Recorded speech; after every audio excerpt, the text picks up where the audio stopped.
तुम्ही जे जे प्रयोग कधी पाहिले नाहीत किंवा पाहिले पण असतील ते प्रयोग तुमच्या समोर त्यांनी सादर करून दाखवणार आहे आणि ते कसे खोटे, त्याचं वैज्ञानिक कारण काय, ते कशामुळे तुम्हाला ते खरे वाटतात या विषयीची सुद्धा माहिती सर तुम्हा सर्वांना या कार्यक्रमाच्या निमित्तानं समोर मांडणार आहे. शनिवार आहे का नाही?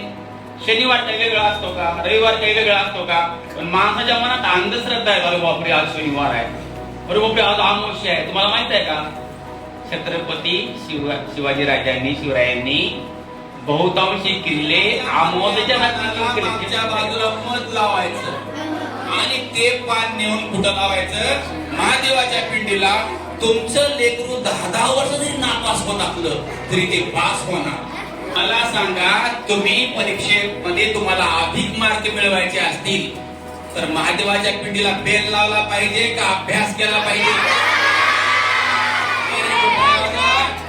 आता मी तम्मेवार गुरुजी नाही, आता मी महाराज आहे. मला जादू येते असं समजायचं फक्त. इथे एक ग्लास आहे, या ग्लासामध्ये पाणी टाकतो बघा. ज्यावेळेस मंत्र म्हणे, मी मंत्र म्हणत राहीन, तुम्ही फोरचा पाठ म्हणायचा. फोर मंत्र पाठ सुरू करेंगे. सुरू का?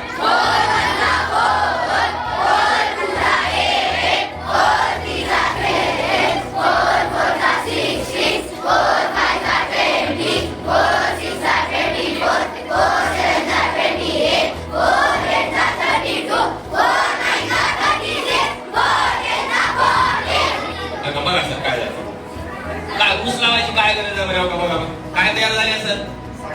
साखर आहे का नाही? पलीकडे सर बघा सर खोटं वाटत.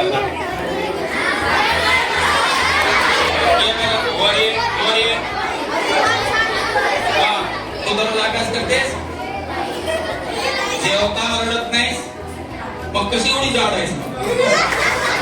बघू तिला गंगा माता प्रसन्न होते का? हर हर हर गंगे. ही मुलगी अभ्यास करते म्हणते, तिला गंगे गंगा काय पावन हो. काही तसं करते माय, खोटं बोलणे का माय? तो रोज अभ्यास करते सातपासून, बरोबर?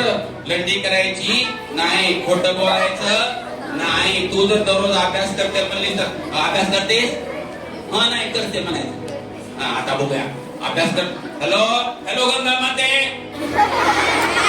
ती अभ्यास करते म्हणते. हॅलो माते, लेकरू चांगला आहे, नाकाडव्या निटास आहे आणि अभ्यास करतो म्हणते पवित्र. हा त्याचं चांगलं झालं पाहिजे. डॉक्टर होतीस का इंजिनियर? दोन्ही होत. डॉक्टर, हा डॉक्टर होते म्हणते. कुठे बाहेर कुठे तरी लेकरू आहे.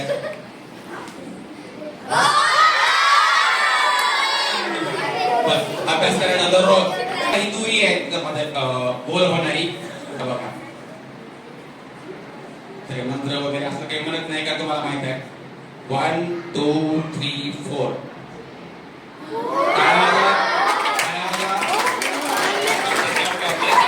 तुम्हाला ग्लासात पाणी टाकलं नाही, त्या ग्लासामध्ये वाटी ठेवली होती. काही इथं आहे पाणी तुम्ही टाकलेलं. आणि ऑफिस मध्ये असतानाच या ग्लासामध्ये मी साखर ठेवली होती. वर असं बरोबर टोपण लावलं, तुमच्या समोर दाखवलं हो का बघा पाणी टाकतोय म्हणून.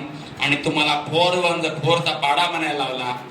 हे ग्लास असं वर दाबला, दाबल्याबरोबर काय झालं? मधली वाटी कुठे गेली? ह्या ग्लासात गेली. बरोबर आहे ना? व्यवस्थित दाबल्यानंतर काय होते? ही वाटी या ग्लासात जाते आणि इथं साखर राहते आणि वाटी कुठे जाते? इकडे.